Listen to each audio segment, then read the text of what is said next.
Next up on the Cosmic News Network, First Contact with Joshua Pert. Good morning, Earthlings. Good. How you doing today? Good. How you doing today? Welcome to First Contact Radio. Welcome to First Contact Radio. To talk about all these things we're talking about is because in life, everything is energy. Every single thing that's out there. Yo, it's First Contact with Joshua Poet. He's the man on the mic, just in case you didn't know it. Covering news from all around the globe, from the weather and space to UFOs. He'll talk politics and make you open your eyes. Conspiracy theories and government lies. They'll dig it all up and try to find the proof. Cause it's time to demand the truth. It's time. First Contact Radio. We It's have time arrived. to demand the truth. It's time. First Contact Radio. We It's have time to arrived. demand the truth. It's time. First Contact Radio. It's time to First demand the Contact truth. Radio. We have arrived. First Contact. Good morning, Earthlings. How you doing today? Welcome to First Contact Radio. Glad you could be here today. Let's check out and see what we're dealing with. All right, March 5th is the day right here. So we have a sun sign that's Pisces, a moon sign which is Taurus. Okay, Pisces are the fish, Taurus is the bull. Pisces is water, Taurus is earth. So just like yesterday, we made that transition in the afternoon. All day today, we're going to be with that same energetic. So just think about it. You got water, which is the conscious mind. Earth, which is the unconscious mind. Earth, form, practicality, because when something gets into the form, that's the final manifestation, the creation. So in order to have gotten to that phase, it had to go through a series of other phases to be completed. So that brings about the practical. What is it we have to do to bring this energy practically into Earth? What's the practical steps we have to take? So sometimes we remember that. Also inherent in the Taurus is listening to the inner teacher, because it's understood that as the inner teacher is listened to, then that inner guidance helps to really create that form. So they all work together. Inner teacher helps to make things more practical. And then we look here, we see that we are making a 1 o'clock p.m. There's a transition going on between the moon sign Taurus, Earth, and Pluto. So Pluto is all about deep transformation. It's a planet that's way out there. So if you just think of, remember the article yesterday about our body is a universe? Well, if we think about it in that way, and if we think about things that are way out there in the universe, if that was our body, something's buried way, way deep. And that's kind of the idea. So you've got this really deep, deep ideas out there that sometimes takes a while to come to the surface or get closer. And that's what we're looking at with Pluto, that deep transformative energy that's going on. And there's a trine, which means there's a good vibe, good vibe between the Earth, between that Taurian energy and this Pluto energy.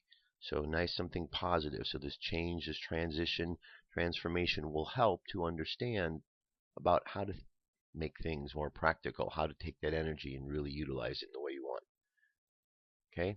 And then we have Venus is going into the sign of Aquarius later this afternoon as well. And Venus is imagination, Aquarius, those good ideas, that futuristic thoughts in place that we all imagined, our hope for the future. So there's a lot of good ways our imagination is going to take us into new places. What we can build, what we can create. We go from here. Let's look at our moon, sun and moon alignments for tonight. The huge white diamond of 2014 stands upright in the south around 8 p.m. now. It's formed by Jupiter at the top, Sirius at the bottom, the two brightest planets in the evening sky, and Procyon forming its left corner and Betelgeuse as its right corner.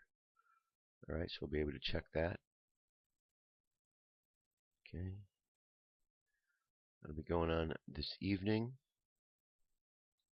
And there we go, 22% way full, making its way up to a full moon. We're in a waxing phase. Waxing means going up. Waning means going down. Go over to our space weather. Solar wind, excuse me, Today is called the solar tone, solar world bridger, solar tone of intention, world bridger teaching us the lessons of life, death. Wind is about inspiration, so we have the intention of understanding the lessons of life and death as inspired by spirit or communication. Okay, so just kind of take all those words, those ideas, those key words, and just allow them into your brain. Just think of your brain as like a computer. And your brain's like a computer, and you're entering into it keywords. Intention, world bridger, life, death, inspiration, spirit, communication. Okay? Just inputting things into your computer and let your computer process this information. Like-minded energy for today is exploration. The challenge for today is how we're going to use our minds. And the warrior asks questions. The warrior doesn't want to fight physically, so the warrior uses his mind not to fight, but to get out of a situation so you don't have to fight, so you use your intelligence. So that's our challenge today, to really use that intelligence to be able to avoid situations we don't want to be in and put ourselves in situations that we do want to be in. And then our hidden power, the occult kin, is the eagle. And I know that there's a lot of ideas out there about occult. People have a lot of different ideas about it, but occult just means that which is hidden. Any other things that are assigned to that are assigned to it within with the hidden areas, but occult just means that which is hidden. So when people say it's a study of the occult, yeah, it means it's a study of hidden things. Doesn't mean good, doesn't mean bad, doesn't mean anything like that. Now we're going to go down here, and we're going to look at our phrase for today. I pulse in order to equalize, realizing opportunity. I seal the store of death with the solar tone of intention. I am guided by the power of spirit. And we are right in the middle of this Zolkin grid, as you can see. I'll be here the rest of this week, Thursday, Friday, Saturday, Sunday, and then all next week will be here as well. And this, as a reminder, is that place that's right in the center. Everything revolves around it. The first 6 pillars reflect the last 6 pillars, and this is right in the middle. Everything's going around. I like to imagine this as a diagram that's not just a flat diagram that we see in this way, but that is a diagram that's constantly moving and evolving. And I see this as like a central point, and everything's revolving around it. Okay. And we go over here to our solar wind, 418.8 kilometers per second. Planetary K-index is between the 2 and the 3 at the moment. Chronal holes making its way to that center space facing us. More than likely it says we're going to get some sort of solar wind coming through. It says streams of solar wind flowing from these widely spaced coronal holes could sandwich Earth's magnetic field somewhere around the 9th or 10th, so over the next 4 or 5 days. Gives you an idea how long it takes for this solar wind to get here. M-class flare possibilities at 60, X-class is at 10, so it's dropping down. It was at 70 and 30 the other day. And geomagnetic storm activity is pretty low as well, so we've got things quiet at the moment. And our numerology for today is a number 6. The number 6. So how do we arrive at the number 6? Just like this. 3, March, 5, the day, the year 2014, that's a 7. So we got 3 plus 5 plus 7. Altogether, we have a 15. 1 plus 5 is 6. Theosophic subtraction is what that's called. We're reducing down to one single number. 6 is the numerology for today. So we look at the number 6 to see what it means. Here is this chart right here. So 6 are responsible, loving, self-sacrificing, protective, sympathetic, and compassionate. These loyal maternal figures are domestic, fair, and idealistic healers or teachers. They can overdo its inherent protectiveness and become arduous, worrisome, suspicious, paranoid, emotionally unstable, and they tend towards the conventional side. This is associated with Gemini and the Lovers. Here's the card that represents that. Lovers, Zayin is the Hebrew letter assigned to this. This has everything to do with communication, our ability to use our discernment. We have the male and the female. Whenever you see the male and the female, they're representing the masculine and the feminine principles of life. They're also representing the conscious and the unconscious mind. The male is the conscious mind, the female is the unconscious mind. In this picture, you see a third character, an angel, Archangel Raphael, the angel of healing. So you have the subconscious mind here looking up to the spirit, and it is the conscious mind's job to look towards the unconscious. Okay, the male looks towards the female is looking up towards spirit. That is not, that's just sort of how this energy all works itself out. So balance, discernment, the best way, and the reason this is the lovers is because you have to make the proper choices in life. Who is the lover that you're following? Who is that person that you are following? The choices you are making based upon that. Where is that person looking? Where is their attention? And if you just relate it to yourself, your conscious and unconscious mind, that's a very important relationship to have. Because if your unconscious mind is out there doing all sorts of things that you're not aware of, well, then you're not in control of it. You're kind of, just subservient to it or at the mercy of it. So we want to be able to get control and understand that the first place of the lovers is all about discernment for ourselves with what's going on. Bring that unity within to us, and then we can go and we can do so on the outside with others as well. All right, there you have it. That gets us started for today. UFO news is up next. Here we go.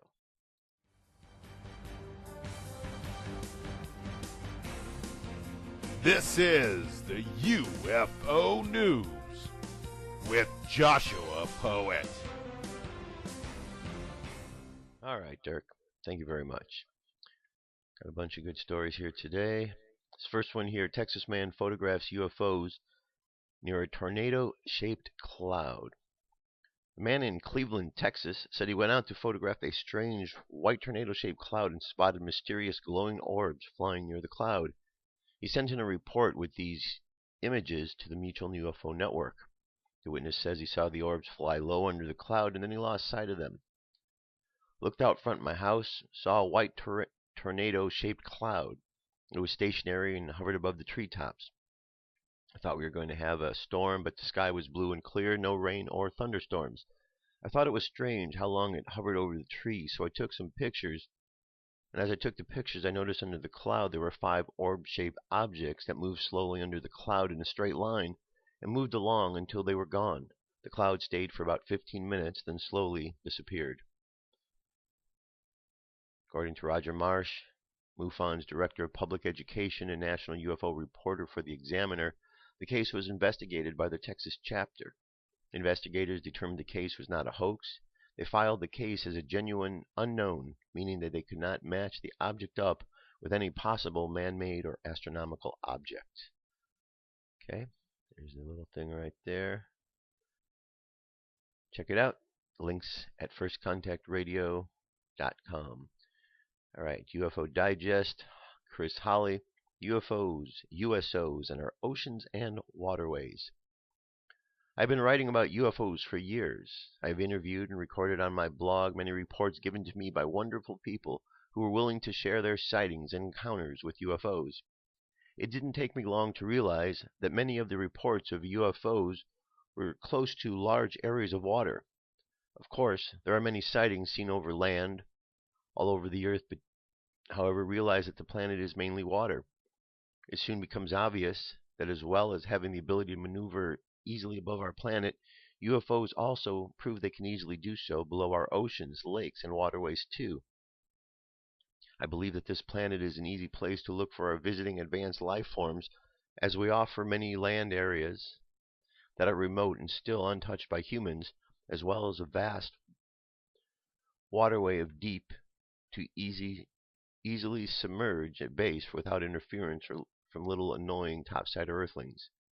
We are a water planet, with our mass consisting of far more water than land, making us an easy target for those who travel the cosmos to stop land and even stay a while without disturbing topside humans. All right? And it talks about Long Island, New York, some other places. So very interesting.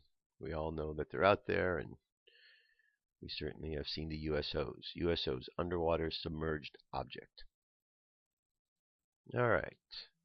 Brad Steiger, here's another article from him, A Prophecy in the Presidency. It's not surprising that the presidency, the highest office of the United States, should have been involved in many prophetic visions and dreams. February 28, 1844. Let's see.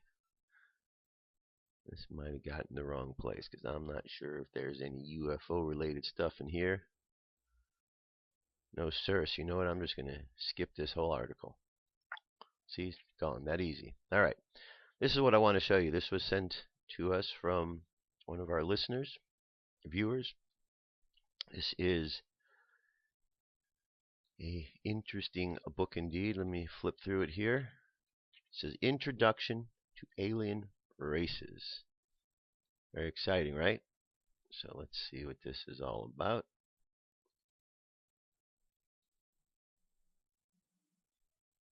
Okay. As we flip through here, you can see that it's got a lot of great info in here. Alien races, Council of Five, alien files, ships, notes and updates. Okay. What's it say here? It says in 2004 I became friends with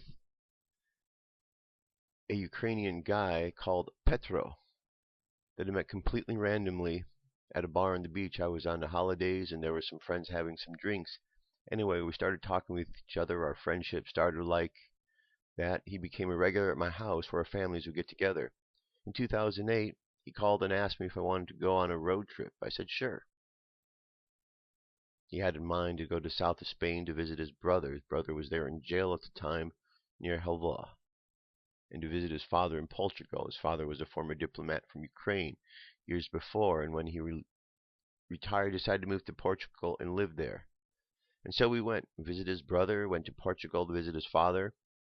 When we were at his house, he asked us a favor, if we could empty old boxes from the rooms, as we wanted to make it into a bedroom for guests. We said okay, went to the bedroom expecting to see some old newspapers. Instead, we found about 58 boxes full of old documents and books from about a time when he was a diplomat. Some papers were in Russian, some were even from the USSR times. Pedro started reading, translating some of them, and we realized that there was a lot of interesting, intriguing, and even top secret, at least one-time documents. So we asked our father if we could keep the boxes for ourselves. He agreed, and we had to rent a van to take everything back home with us. Week after week in our houses, but mainly on the weekends, we went through all the documents, translating them, cataloging them by subject, matter, dates, places, etc. As due to work, we were apart quite often. We also did a lot of work online. That's when we found the book that led to the videos I published, the one that we had updated for them modern, but we did find the cover, only the cover for the same book, dating back to 1951. We called the father later that day and asked about the book, and he filled in the missing information. He said that amongst the high-ranking political officials there had always been a rumor of alien contact, but nothing concrete. He said that he had received a book years before from one of his lifelong diplomat friends, and he had been updating his book until recently with information that friends had sent him, or when they would get together and talk about old times. The information sent him by mail, phone, or online. He still gets regular updates that transmits to me. The book has hundreds of side notes on pages, small pages with related miscellaneous info attached to pages, photos stapled to them. That is how we found out about the relatively recent events from aliens, their numbers, where it happened, etc. They had been updating the information they could get regularly. But he also said there was only a handful of people that were in the know about the USSR days. The leader of the Communist Party and a couple of advisors, 5 or 6 SMERS agents. The commandeer of the armed forces and the commandeer of the 3 armed force branches. And maybe a couple of scientists. He said that most likely there were people in the know, especially in the military, but he could not confirm that. People have asked me about some of the illustrations of the alien races of the book.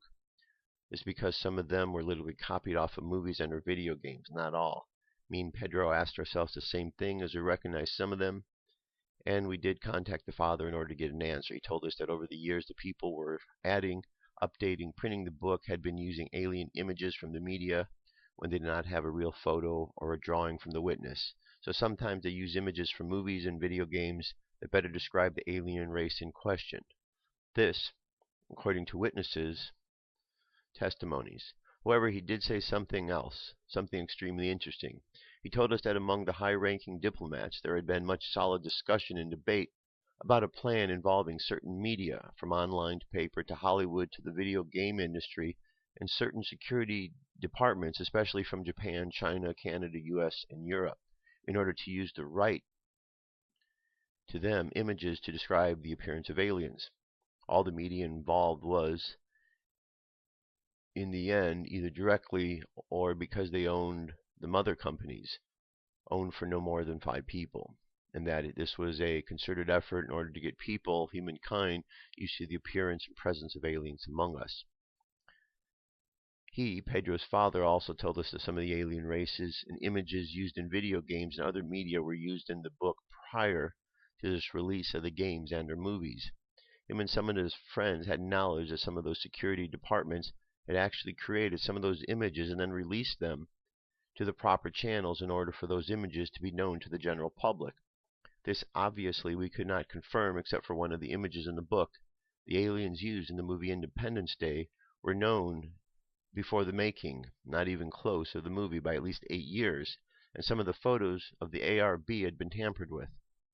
And so here you have it, the story behind the alien race's Russian secret book, at least some of it. I hope you enjoy the book and all the revelations contained in it. This book is dedicated to the memory of Petro. The ARB has been edited from the new alien races to the reports and photos at least 12 times that we know. The first edition was printed in 46 or early 47. The new editions were printed in 51. I have the cover, just the cover of that one, 59, 68, 71, 80, all the way to, we believe, 2011. All right, and then it gets in here and more information, so I'm going to leave it for you so you can kind of go through it, but let's just zip through some of this book, see what's here. Here to SMERSH agents.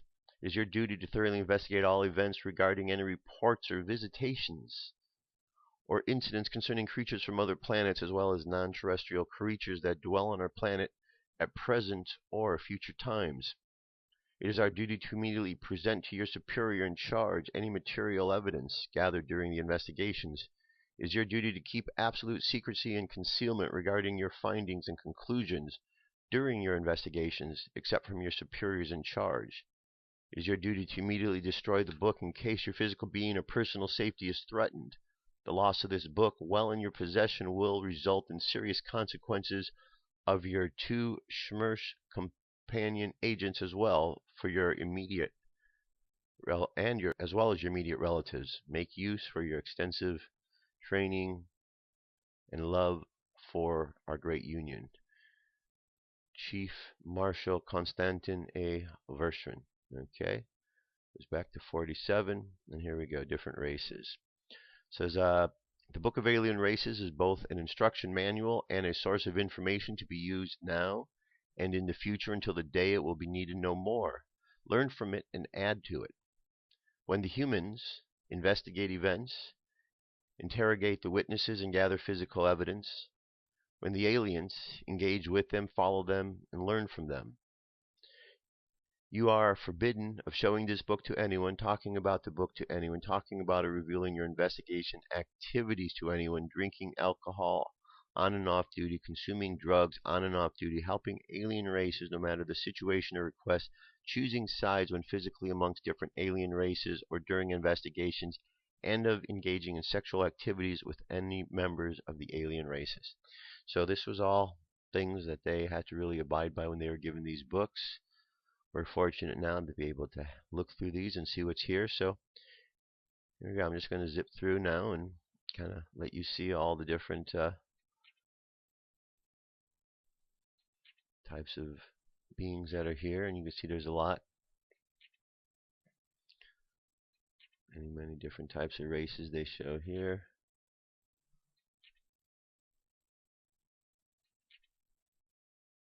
This is a pretty cool book. Alright, so the link's available for you to check out.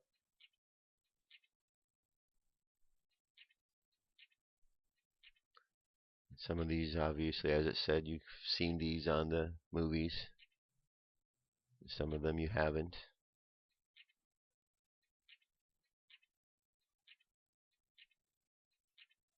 Okay, so this book will keep you busy for hours and hours and hours. Alright? Let's keep going. Right. Alien files.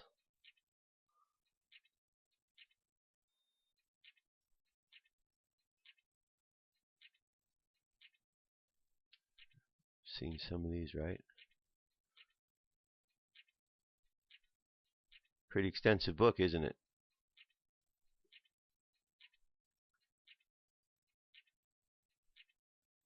Of course, different types of ships that are out there.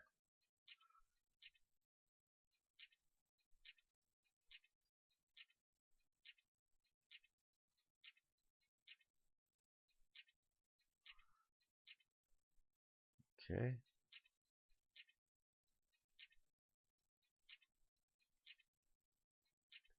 There you have it. That's this alien book. And one last thing here to show you.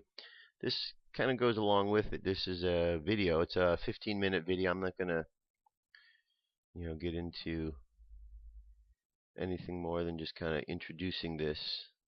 But it goes through, and aliens were given to the top smear stage. This is, kind of what I was talking about with the book. And it just gets more into stories about what it is, what it was, All right, so it's a nice companion piece. So take the book along with the video, look at them together, and they'll really give you a lot of information on the whole extraterrestrial situation because they both tie together. All right, there you have it. That is our UFO news for today. Let me jump away for just a couple of moments. I'll be right back. Stay tuned. Another alien visitor claimed that his race had been looking in on us for centuries, and that they had in fact influenced the course of human history in some rather critical and startling ways.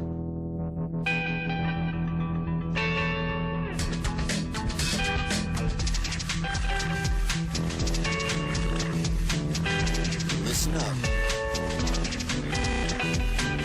I am myself and I am someone else. Do you know what I mean? Wouldn't sound so crazy to you if you've seen what I've seen. For it is a time, dimensions of space,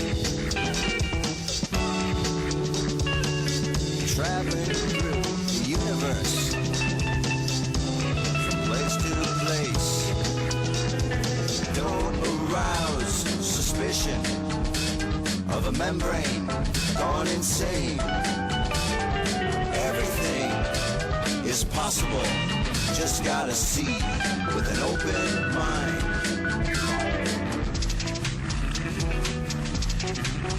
Alrighty, continue on. Continuing. This story here says, molecular biologist explains how THC completely kills cancer cells. Now this goes along with the study of, the medical marijuana. We have some states that have regulated it. We have some states that are just making it legal. And people say, well, why is it? Is it just so others can get high? No, there's benefits to it. There's lots of benefits to it that are beyond that. And so this is one of them. This is something, an alternative medicine to be explored. The article says, below is a video of Dr. Cristina Sanchez, a molecular biologist at the Complutense University in Madrid, Spain, clearly explaining how THC, the main psychoactive constitute of the cannabis plant, completely kills cancer cells. Not long ago, we published an article examining a case study recently published where doctors used cannabis to treat leukemia. You can read more about that at this link here. To read more articles and studies about how cannabis is an effective treatment and cure for cancer, here's another link. Cannabinoids refer to any group of related compounds that include cannabinol and the active constituents of cannabis. They activate cannabinoid receptors in the body. The body itself produces compounds called endocannabinoids, and they play a role in many processes within the body that help create a healthy environment. I think it's also important to note that cannabis has been shown to treat cancer without any psychoactive effects.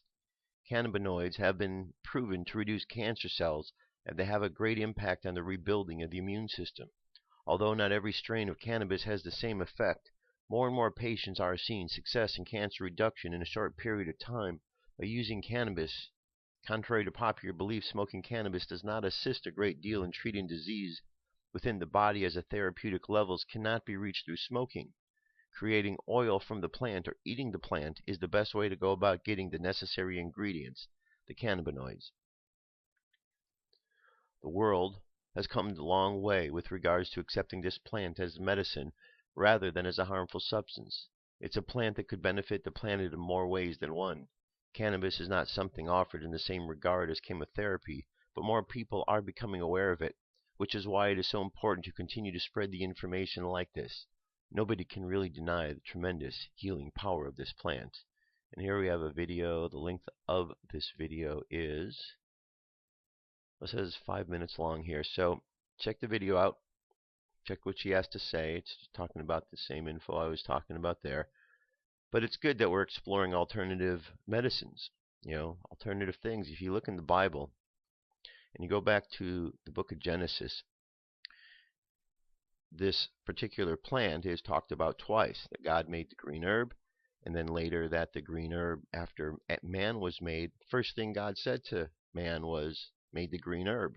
So perhaps there's something we need to consider. It just said the benefits don't come from smoking it to get that. You have to take it in as the oil. So if we look at other ways in which to look at this particular plant, we might see that this is a super plant that has hundreds of uses that we could really benefit from if we were just to explore those. And so I think it's really a great thing that all of these states are starting to allow this to be legalizing, so that we can look at these different elements. We can look at the different fibers we can make with it for clothing, the different things we can make for cars, for oils, for plastics, for nutritional supplies.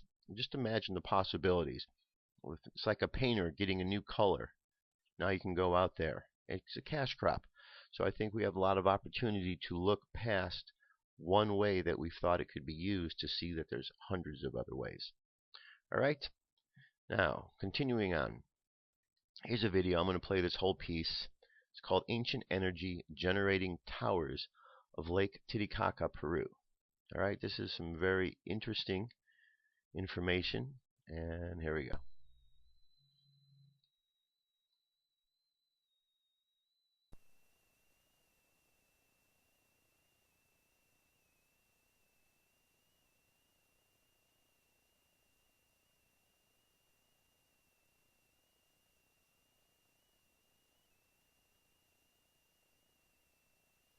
This is what is called a chulpa tower at Silustani near Lake Titicaca.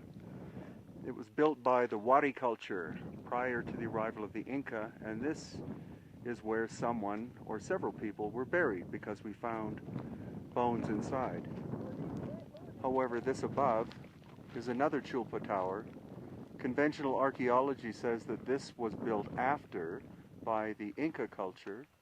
However, we have evidence that this is actually much older than this one, and that this is an attempt to replicate the look of that. So what we're going to see is this is one of many places where conventional archaeology has got the entire story backwards and round, or wrong. Because what we are witnessing is the finest construction is the oldest, the more recent is the more primitive.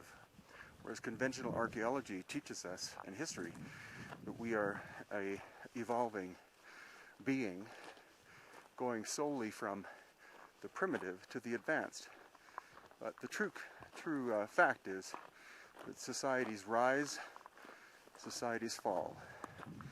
Rise again and fall. Technology is learned, it is enhanced, then it collapses. As the society collapses, the knowledge disappears and is sometimes So Peter's going to show us what happens when you move a compass away from the building.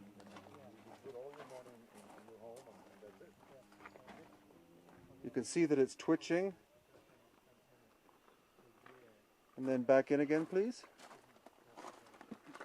So there definitely seems to be a magnetic anomaly of some kind going on here, suggesting that these towers were not funeral towers, but they had an energetic function. So what you're looking at is a chulpa tower where half of it has been removed. Now most people are going to say that it was the the Spanish who did that they were tearing it apart for construction, but it's more likely, having been here many times, that actually this is a sign of an ancient explosion, that these were sonic resonating towers, and that there was an action that happened thousands of years ago that caused it, at least the outer part, to explode and to throw the exterior off in this direction. Now the explosion seems to have happened from east or east-northeast out this way, but we're going to test with other ones and see if that's the case. The outer area is made out of basalt, but the inner core is made out of a diorite or andesite material. The andesite is much denser than the exterior, and this clay possibly was some kind of insulating material. So rather than this being a funeral tower, this could have in fact been an ancient energy generator or storage devices. So you see this one, it's been recreated. Maybe half of it was intact. And so foolishly they've added this clay to fill in. This was done 2 years ago.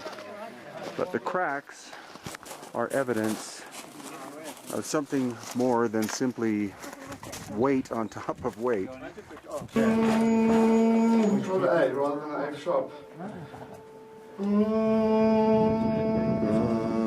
This one seems to resonate again to A sharp, and it causes actually the interior to really vibrate. Your body vibrates as well when you're inside. Another curious thing about these towers is that they taper upwards. They get wider as you go up, which is not a smart building practice in the modern day, the way we build buildings. Also the band that's around it, and you can see at the very top the way that it curves in.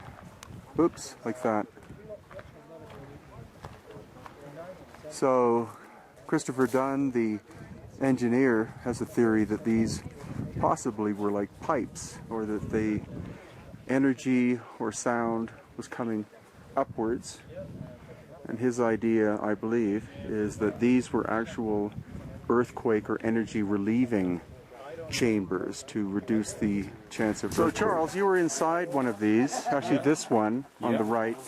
And could you tell me what was happening with the dowsing rods that were in there with you? Maxine was using the dowsing rods, and it was spinning in a clockwise direction. Not too fast and not too slow. There was 3 of us trying different tones while we were in there. Inside, there's almost like a spiral rock protrusion of stairway leading to the top, or almost to the top, and it looks like there's a square hatch right in the middle at the top. And so that much of it must be hollow, or there must be something in there, because I mean it looks like a stone door. It's a door, square door. Okay. Yeah. Great. So what you're looking at now is the debris field from a massive square one, which is here. So again, it's unlikely that this was manually taken apart, but could have been the result of a massive explosion in the distant past, if these were energy structures, capacitors, or generators, the system could have overloaded at some point, and then the whole thing, or the whole series, exploded to different degrees.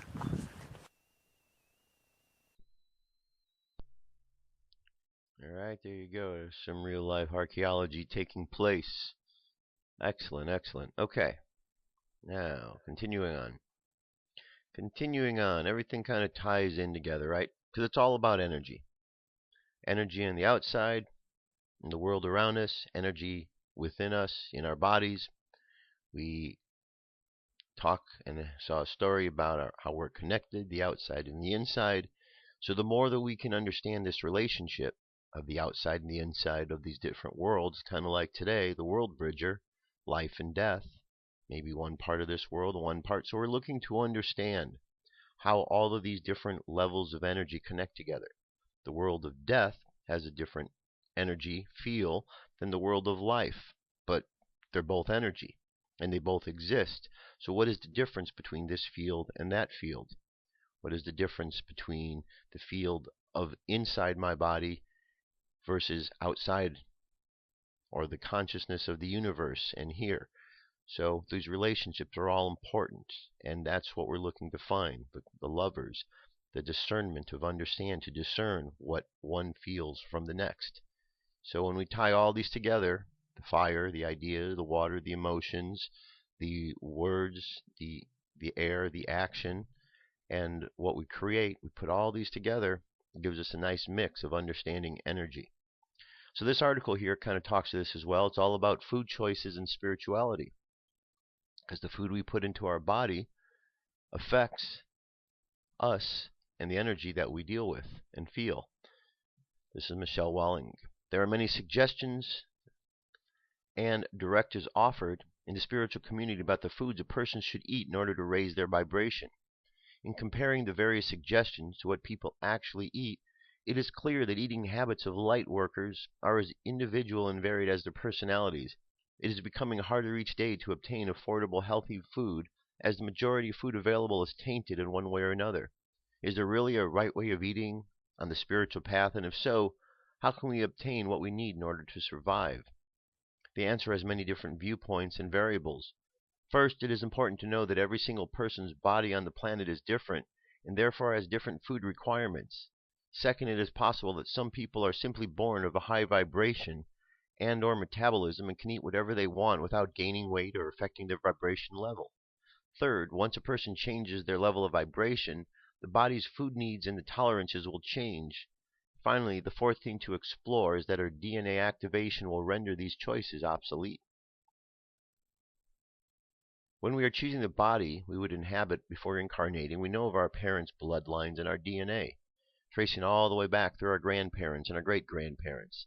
The eating habits of our ancestors are ingrained in our biological pattern. It is possible that the lineage could even go beyond Earth's incarnations. The food represents for our bodies could be influenced by these lineages and can also be changed through changes that we make in our diets that could affect our children and their children. It is also highly likely that as we go through the changes of times, we may begin to tune into past life characteristics of eating. All of a sudden we begin to have an affinity for food that we've never liked before, or that we've never even heard of. There are people on this planet that are able to carry more particles of light of their oversoul in their body than others. Some of these people are here simply to be, and are raising the vibrational level of this planet, as well as the collective human consciousness. Because they carry more particles than the average human, their food needs would be different than the average human. Some of these people have very high metabolism that may be because of their vibrational level, or may be inherited in their genes. These people seem to be able to eat whatever they want and in moderation without having effect on their vibrational level and or their weight. While metabolism may not always be linked to vibrational level, it is definitely a bonus when high vibrational level causes superhuman metabolism. Everyone is vibrating at different frequency. Some people who are vibrating at a lower frequency may require a low vibrational diet in order to feel comfortable and satisfied. As the planet raises her vibrational level, the vibrational level of your inherent inhabitants will rise. This may cause some people to have digestion troubles and diarrhea, gas, and bloating. And every lower vibrational food, such as beef, pork, and processed foods with no life in them. Some people vibrating at a higher vibrational level may not be able to absorb low vibrational foods and require a very specific high vibrational, raw, or vegetarian diet. Some people that vibrate a very high level have learned how to program their bodies through intention to be super waste machines that very efficiently dispose of everything that is not beneficial, allowing them to eat some things that others on a spiritual path simply cannot tolerate. The majority consensus is that in order to raise your vibrational level in your body, raw and organic foods such as fruits and vegetables can be used as a tool in starting up the super body computer. While some people need to have and follow this kind of diet in order to raise their vibrational level, others seem to be born ready to ascend and have no problems with food tolerances. Most people find themselves in the category of unhealthy eating habits most of their lives, and changing their eating habits was the first step in defogging their brain and decalcifying their pineal gland. The biggest challenge for us today is to eat 100% organic. Although there are some successful communities providing mostly organic fruits and vegetables, there are chemtrails being sprayed in the air which settle into gardens and are found in our soil. Watering the gardens with tap water from the cities allows for fluoride and other chemicals to settle into the gardens. Processed foods contain harmful chemicals, mostly designed to keep the pineal gland blocked and to make the body carry excess weight, as the fat cells protect the body by carrying the toxins with them as a shield. Most of these chemicals and toxins are also collected in the lining of our intestines until the body can find a way to expel them. Fasting mostly involves going without food for a certain period of time, depending on the results that the person wishes to obtain and the reason for the fast. For the most part, fasting is a great way to clean the intestines of toxins. It also helps the mind to be able to connect with the spiritual planes easier. However, fasting could be dangerous for some people that require food based on their genetic makeup, and these people may require a different type of fasting where they eat more liquid foods and drink a lot of water. Some people who are here to ground the energies into the planet need to stay grounded with food every day. So again, the level and the type of fasting is very individual and not for everyone, although many people use this as a tool once in their spiritual path. It is important not to withhold judgment about those who choose vegetarianism and those who choose to eat animals. It is equally important not to tell someone that they should eat only vegetables or that it is okay for anyone to eat animals. The observation among the spiritual community is that there is a large growing number of vegetarians, and this number will continue to rise as the body rises in vibration. When people ingest an animal, the animal joins with the human and gets to be part of that human experience. All animals have consciousness, and it has been said that some animals that are raised specifically for human consumption know this and are willing to serve in this way. The human also takes on the experience of the animal to a certain extent. Depending on the factors mentioned previously with spiritual attainment and awareness, animals that are raised organically and with loving intentions for human consumption are the best choices if the animals are to be eaten. Another controversial part raised about animal consumption is that if an animal has been suddenly or tragically killed and eaten by a human, then the person can take on the fear vibration. The same goes for animals that are raised in terrible environments that would constitute abuse due to neglect and overcrowding. Blessing your animal food, giving gratitude to the animal, intending to clear the energy and raise its vibrational level can alleviate the detrimental effects of ingesting that energy. And then we go on here and keep going. And the very ending part, well, let's see, not just skip over it, talks about fifth dimensional eating. As humans ascend into the fifth dimension consciousness, the act of consuming of animals will likely change. For one thing, it could be hard to kill an animal once people become aware that all animals have a consciousness and can communicate. Intentional killing of animals of any kind will probably not exist in the fifth dimension. Those that choose to eat in the fifth dimension will be able to grow organic live foods and will be able to replicate it with technology. Thankfully, we'll be able to recreate a cheeseburger if you are creating a cheeseburger in the fifth dimension. Okay, why the body weights varies. One thing that causes a person to be too fat, too skinny, or just right can be linked to our genetics. If the grandparents were a potato farmer, for example, we may have a tendency to not only crave potatoes, but to require them physically.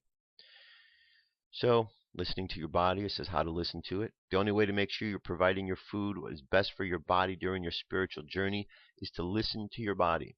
One of the easiest ways to pay attention to your cravings. Apparently, if your body is craving a gallon of ice cream, one would need to question if there is an emotional issue tied to the craving. In this case, you might be surprised that your body may actually need something in a small amount of a certain ingredient of ice cream, if indeed the craving is not tied to an emotional issue. Generally speaking, paying attention to cravings with discernment and without judgment will help you decide what to eat, as your body is telling you what nutrients it needs at the time.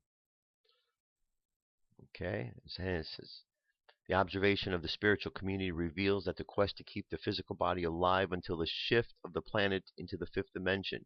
There's something to be said about happy eating that makes you feel good. Some people sadly follow fad diets and daily dietary suggestions from government-funded organizations. If physicians or spiritual gurus cut out to make a buck, there is a fine line between other people recommend versus what your body may need.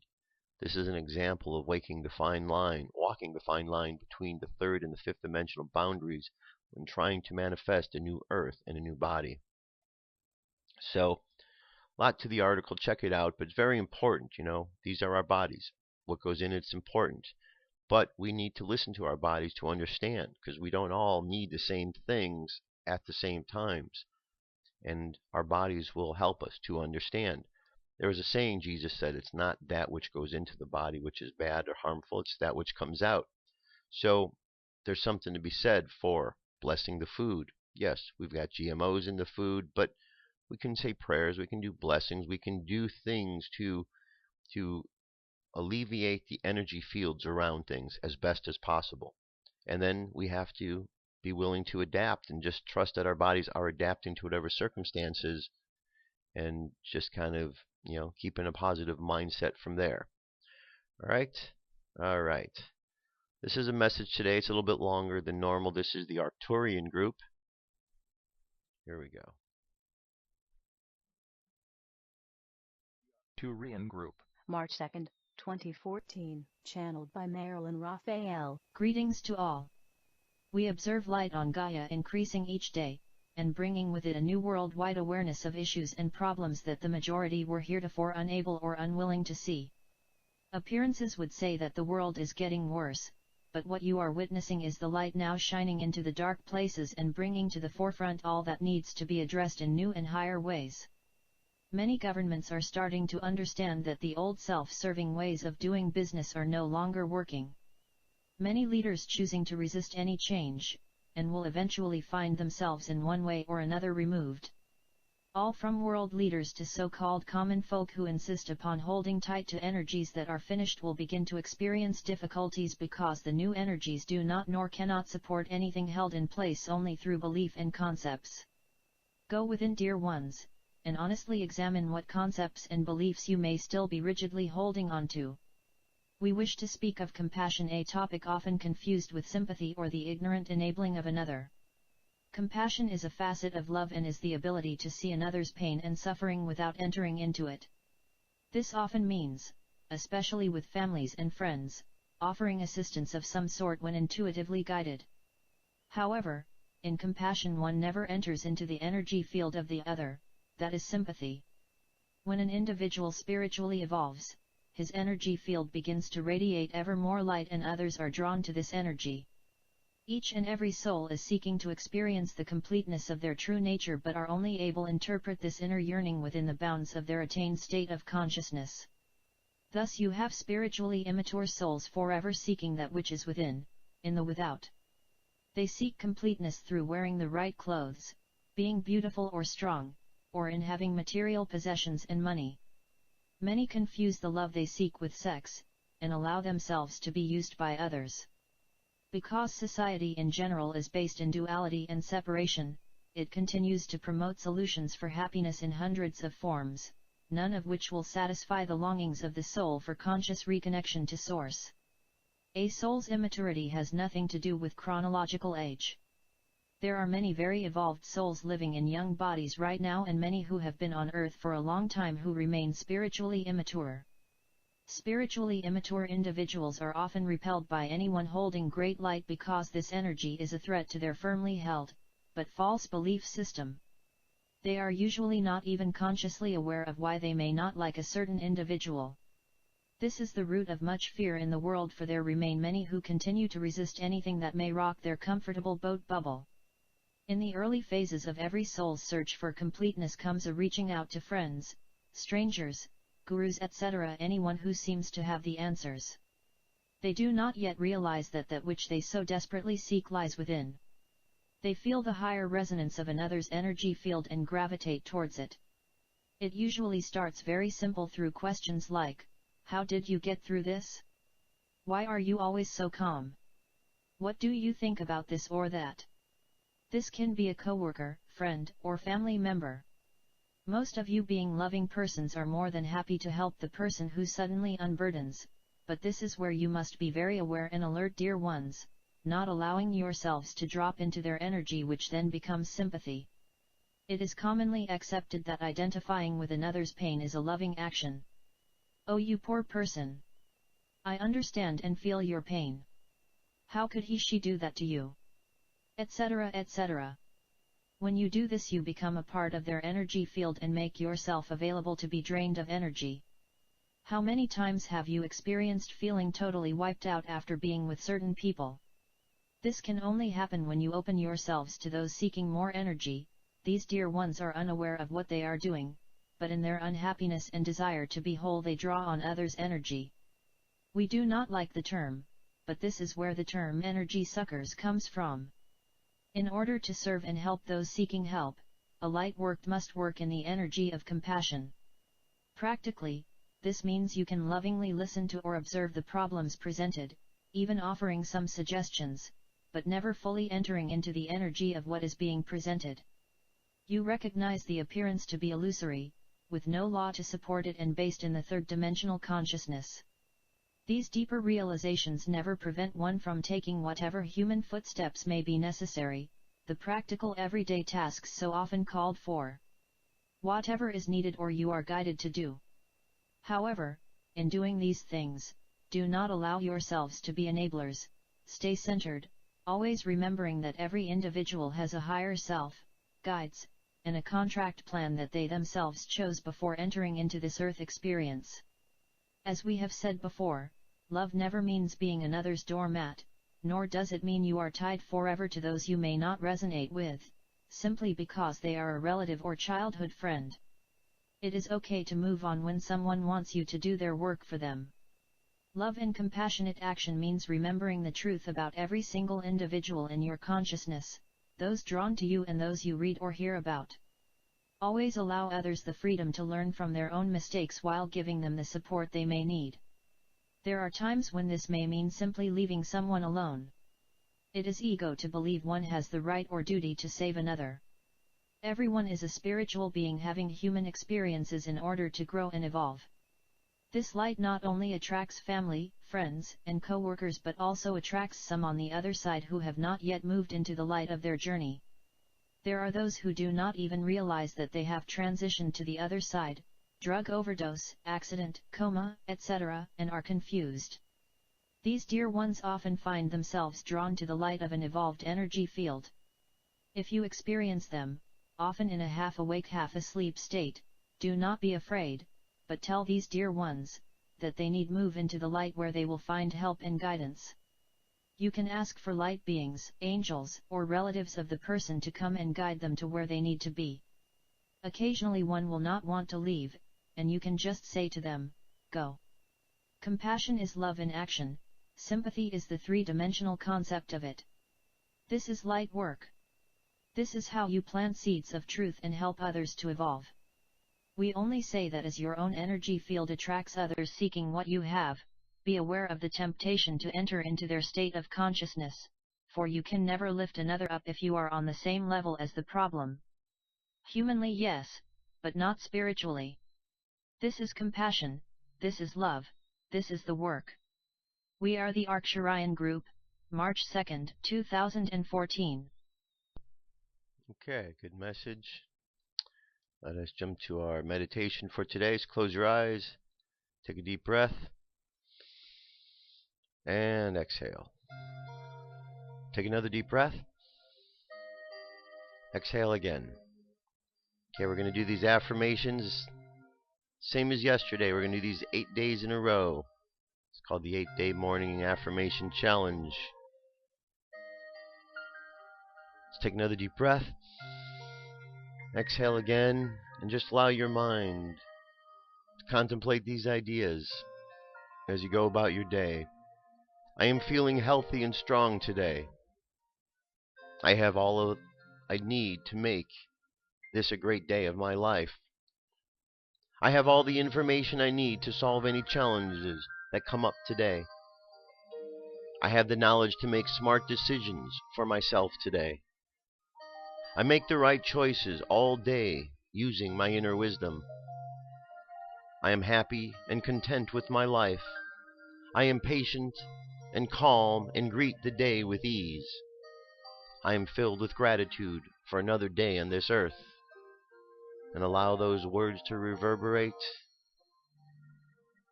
And again, I am feeling healthy and strong today. I have all that I need to make this a great day of my life. I have all the information I need to solve any challenges that come up today. I have the knowledge to make smart decisions for myself today. I make the right choices all day using my inner wisdom. I am happy and content with my life.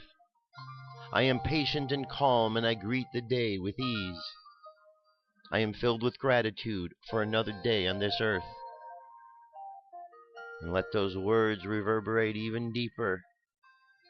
And again, one last time, I am feeling healthy and strong today. I have all that I need to make this a great day of my life. I have all the information I need to solve any challenges that come up today. I have the knowledge to make smart decisions for myself today. I make the right choices all day using my inner wisdom. I am happy and content with my life. I am patient and calm and greet the day with ease. I am filled with gratitude for another day on this earth.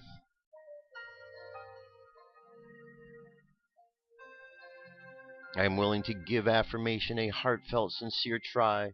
I am willing to be surprised and inspired by the power of my own words. And just allow the words, these inspiring words, to reverberate through and inspire every cell within your being. Allow these words to communicate with your conscious and unconscious mind so that your conscious and unconscious minds can communicate with each other clearly.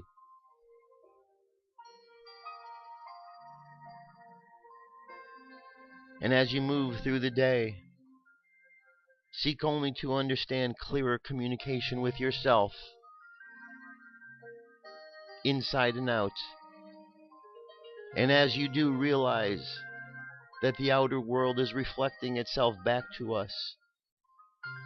Therefore, as we communicate, we are communicating with our own reflections. And as we look at things in this perspective, it gives us an interesting way to examine life, to play with life. So just imagine now love. And imagine communicating love around the world. And love to ourselves, both inside and out. And just let love be the inspiration we put into the world today. So let's imagine our conscious or subconscious mind continue on this journey of sending love into the world,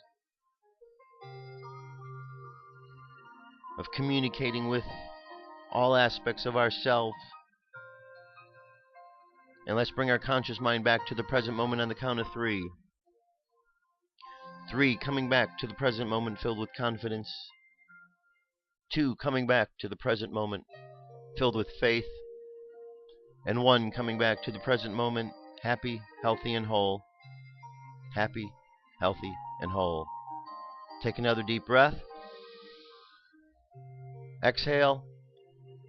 and open your eyes. That's it, my friends. Thank you very much for being here. Have an awesome day. All the links are available at firstcontactradio.com. I'll be back tomorrow. Talk to you then. Peace. I'm out of here.